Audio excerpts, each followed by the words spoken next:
Now, if you're like me, you've seen a lot of doomsday AI videos on social media lately. They all go something like this. AI becomes increasingly intelligent, advancing more rapidly than anyone thought possible. Soon it's so smart that humans are not able to control it anymore. It stops serving humanity and begins lying to us to achieve its own goals. It sees us as an obstacle to its own progress, and it's super easy to be worried about AI.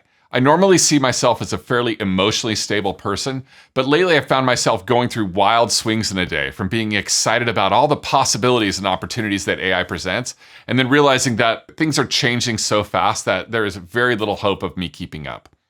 And if you haven't felt that fear, then you probably aren't paying close enough attention to how quickly AI is advancing. It's easy to feel like, what's the point? Which brings us to the first strategy for surviving the AI apocalypse. Embrace the fear. A few weeks ago, I was showing one of our media producers the new advances in AI video generation, and I'll never forget the look in her eyes. It was a look of pure terror. Now, I know that look because I've had those same feelings. AI presents an existential threat to the way we view ourselves. And it's not just that it's a threat to my ability to make a living, it's made me question the very purpose of my life and my own self-worth. Maybe that's a bit dramatic, but we all derive self-worth from what we know and what we can do. And AI brings the value of that into question. And the answer is that we just have to accept that AI will change how we view ourselves, and that's okay. One of the biggest fears right now is that your company will ask you to train an AI agent how to do your job. And then once you have downloaded all of your expertise into the AI, the company will let you go. Now, this is a very real possibility. But good companies will realize that it's not just about increasing productivity and cutting costs, and they're going to need good employees who know how to work with AI to continue to grow. You already know this, but courage is not the absence of fear, it is proceeding in spite of the fear. There's a well-known tactic used by soldiers for as long as war has existed, that when faced with paralyzing fear before going into battle, they imagine that they are already dead. By removing the fear of death, soldiers find that they can act more decisively, have more courage, and think faster under fire. So whether you are a founder, a manager, or just an individual struggling to come to terms with how AI will change things, the people and companies that are able to quickly accept, adapt, and adopt are the ones who will survive and thrive through this transition. I think the classic framework of the 5 stages of grief is entirely applicable here. Those are denial, anger, bargaining, depression, and acceptance. You'll have to go through this grief cycle again and again. Each announcement of a new AI tool may trigger the same panic in yourself. You'll have to lower yourself into this fear, allow it to expand your view of things, adjust to the new reality, and then start to feel confident again. And then you'll probably freak out again. Sometimes you'll do this multiple times in a day. But the thing is to figure out how to accelerate through your fear cycles. Just the realization that you are going through this helps you to be able to move on to the next thing faster. Name it to tame it. Focus on the things that you can control. So, what can you control? Manage the noise. Like many of you, I'm constantly trying to keep up to date with the latest developments in AI. There's a constant drumbeat of news, product announcements, or general fear, uncertainty, and doubt. And you could watch AI content 24/7 on 2x speed and not be able to keep up with everything happening. Every day there's some major news announcement about a new tool or about changes to an LLM or a new vibe coding tool. Or the worst is news about how others are doing a much better job at adopting AI than you are. Add to this the clickbait nature of social media, and it's easy to feel like the sky is falling all around you. So why do we subject ourselves to this? The thinking is that this research will spark new ideas for growth or help us identify new opportunities. On the flip side, the fear is that if you aren't keeping up with the latest developments, that you'll be wasting your time implementing a solution that will be outdated before it's even done. The key, though, is to focus your efforts. Stop right now and look at the work that you actually need to get done and ask yourself this question. What are the immediate problems that I can solve using AI that would bring the greatest benefits and give me the greatest productivity gains? Finally, unless your actual job title is Global AI Strategist, it's probably useful to put some boundaries around your research and not just be constantly falling into the AI abyss.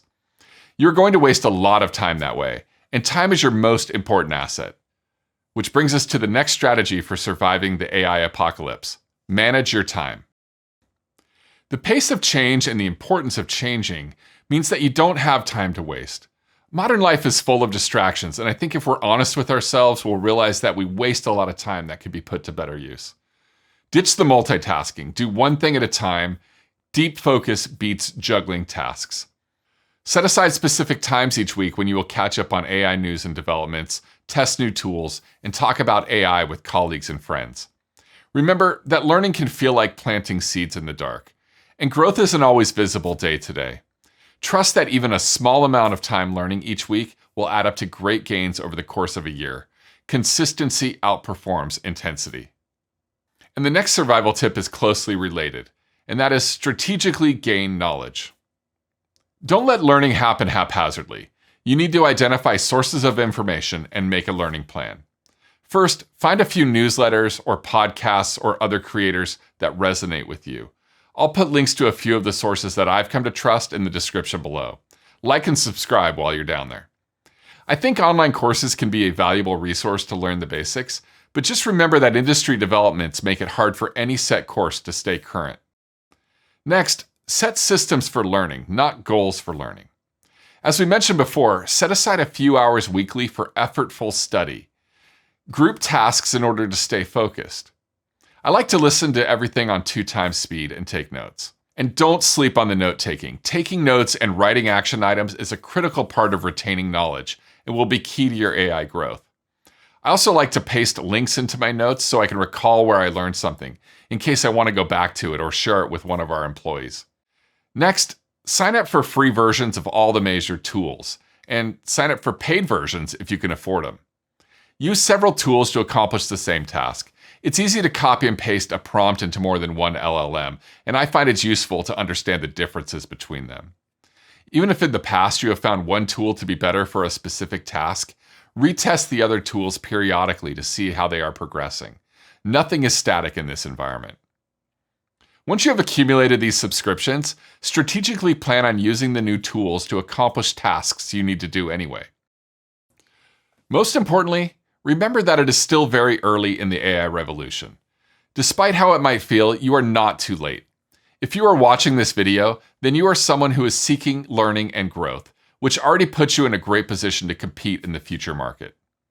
Even if you hear stats that say that 75% of humanity is already using AI, most likely they're still struggling with the same challenges you are. It's your daily choice to either learn and grow or stagnate. There's a misconception that to run a successful business, you need to have an original idea or be the first to market or do it better than everyone else in the world. But the truth is that even if you are just better than average, you're probably going to knock it out of the park. You just need to be a little faster than the slowest camper in order to outrun that AI bear. It was always that way before AI, and it will be that way after AI. But if you are so blessed to be one of those who successfully navigates this change, then I think you have a greater responsibility to help and lift those around you. Share what you are learning with others, and help others along their journey. Which brings us to the last tip for surviving the AI apocalypse. Lean into your humanity. I'm a firm believer that the thing that will set us apart in the future is our own individuality. It's the things that attract people to you now. It's your personality, your taste, your vision, your humanity, and your empathy. And so you should lean into those things. Emotional intelligence will be one of the greatest skills you can have in an AI future. So stay connected, seek out new friendships, build community. If you're religious, then lean into your faith. Every apocalypse movie seems to end with the sun rising on a scrappy band of survivors as they start to rebuild their new world. I'm looking forward to seeing each of you there. The future of work is not just about new tools. It's about new ways of thinking, working, and leading. AI presents a monumental learning challenge for every organization, and our core mission at Blake Learning Solutions is to help you navigate it. We specialize in developing AI transition strategies, understanding the technology landscape, managing cultural shifts, and reskilling your workforce for a new era of productivity. Visit blakelearn.com/AI to learn more.